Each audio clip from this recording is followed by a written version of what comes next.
Hey, what is going on YouTube? It is Justin again, back at it with another VOD review from Sekiro. This time I am fighting the Corrupted Monk. This is the second time you fight this kind of enemy. This is the one on your way to, I don't know what it's called, the Heavenly Realm or something. Yeah, I'm listening to dank Japanese themed trap this time. Right? So good. So what I figured out with this boss fight is that it is basically like it's similar in a lot of ways that you're playing the health game. You're not really playing the posture game with this guy. Although obviously countering his stuff is just generally good for you. With this first life, what I try and do is just genuinely counter his moves. So parry his attacks, and then if he goes for the stab, try and Makiri counter. If he goes for the sweeping attack, try and punish with a couple attacks. I try not to use any of my resources during this first life, because this guy actually has 3 lives, which takes forever. And he also kind of whoops my butt in this fight, but I still get him. Honestly, in this one, there's really not that much to share.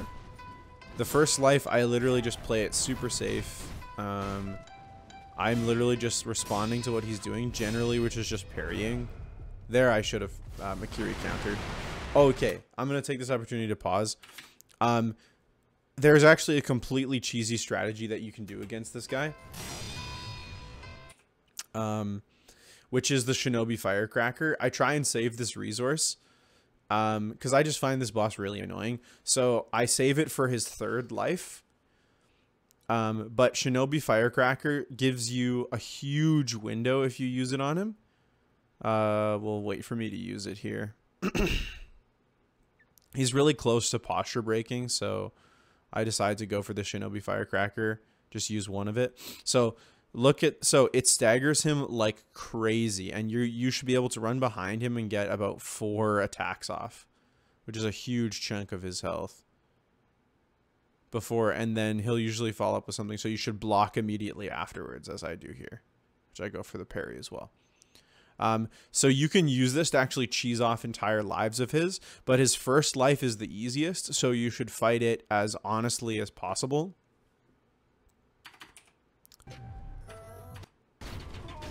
So here I just use that strategy just to get him a bunch. He goes into this kind of shadow form thing. I try and interrupt him here with the thing you can. So he does these clones that attack you like crazy. They will attack you even when you're in the trees like this. But if you are in this particular tree, if you look down, see, I'm just going to rewind it there for a sec. You see that? I actually didn't even notice it until partway through this fight. I'm going to mute it. So there he is. If you're on this tree, you can see him hanging out there, and you can actually stealth kill him and just get rid of his entire 2nd life for free. I was like, wait, I wonder if I can actually just get him. I thought I saw his body. I'm also kind of panicking here. I'm trying to avoid these attacks. So I'm like, oh, there's his body. I wonder what happens. Oh, so I don't get the actual stealth kill, but I'm able to get a bit of damage on him.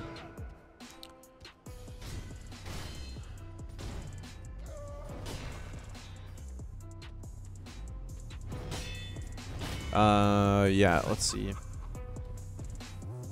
I hate that laugh he does. It pisses me off.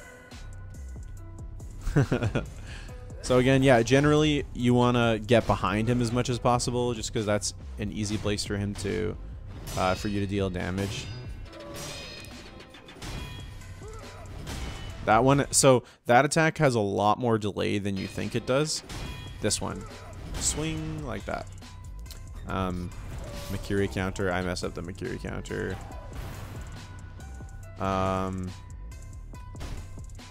So I'm just kind of hoping to hit him a bit, and then, yeah, so he goes into this again. You can punish him a little bit when he goes into it, but this time I'm like, oh, sick, I can just freaking kill this guy. Pretty sure, yeah, so there he is. So you just jump, stealth kill. That's it. Boom. Like, that's the entire 2nd life right there. So now, that part to me is actually fairly easy. This part is really hard, but I think it becomes really easy when you use the Shinobi Firecracker tool is a huge counter against him. I'm trying to see if I can get in some damage here, and I can't. He's invulnerable. I actually have my wrong Shinobi tool out as well. I have the fire tool out there. I'm trying to switch it. There, my long spark Shinobi Firecracker. Heal up. That was bad. Oh, it still got him, actually. That's lucky. So there I only get 3 attacks. And I basically just do this. I just do this. Hit him 4 times. Defend. Oof. Get punished. And this works against the original Corrupted Monk as well. All of the monk of this type, this is a good strategy for. And I kind of panicked because I thought he might rotate on me. But he doesn't. He just goes forward. If you're behind him, he can't hit that attack. So let's look at that again real quick. I'm going to try and be a little more succinct than my last video. So, yeah, here we go. You do this. You want to get behind him. Then you want to do 4 strikes. So this move, you can see by the caterpillars jumping out of his hand, is like a grapple move that he does. So I panic and try and jump out of the way. But if we're behind him when he's doing that, let's just get back to where we were before. I hit him with the firecracker. I go behind to punish. I hit him 4 times. And then, so if you see that animation where he's going into that grab, as you can see, his tracking is really bad. So he doesn't even have a chance in hell at attacking me with it. So I thought he was just going to do the old 180 and grab me. I was wrong. So he just does this big flake. So you can actually just stand behind him that whole time and just keep attacking him. I think you can probably get 8 attacks off pretty confidently in that space. So again, I'm just spamming this out. Let's just go forward a little bit. There's the grab, so I actually successfully jump out of it. Just gonna back off and heal is never wrong. Because if you look as well, this guy's posture basically does not deplete. So the way you beat this guy, generally speaking, is by dealing health damage. At least that's the approach. Yeah, see here, there, I still did my jump to make sure that I was okay, but then I was able to get in a whole bunch of extra free hits. And that's it.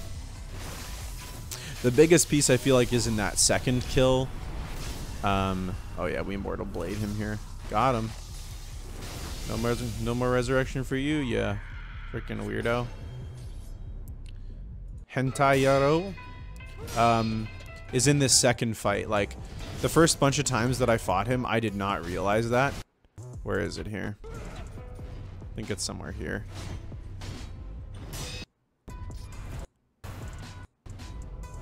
Yeah, he goes into this. And I was like, oh, I think I can just stealth kill this guy. Yep. So that just clears off his whole second life. But when the first time you fight the Corrupted Monk, like the spiritual version, if you have Divine Confetti, use that. But honestly, just spamming Shinobi Firecracker is just going to win you the fight. It just gives you such a huge opening against him. Yeah, that's it. That's all I got for this fight. It's actually relatively simple. So that's it. Feel free to like and subscribe, and I would really love it if you guys would feel free to share these videos with your friends who are struggling with these bosses. My plan is actually to go, if you guys want to check me out on Twitch, I'm on Twitch at twitch.tv/thecoop13. I'll have a link to it in the description. I think what I want to do is just like stream through the game and then basically kind of give focus on boss strategy, like not as much lore, not as much like going through, but just like finding the enemies that I found really difficult and kind of doing my best to explain how to beat them. Okay, so thanks for listening, guys, and I will talk to you later.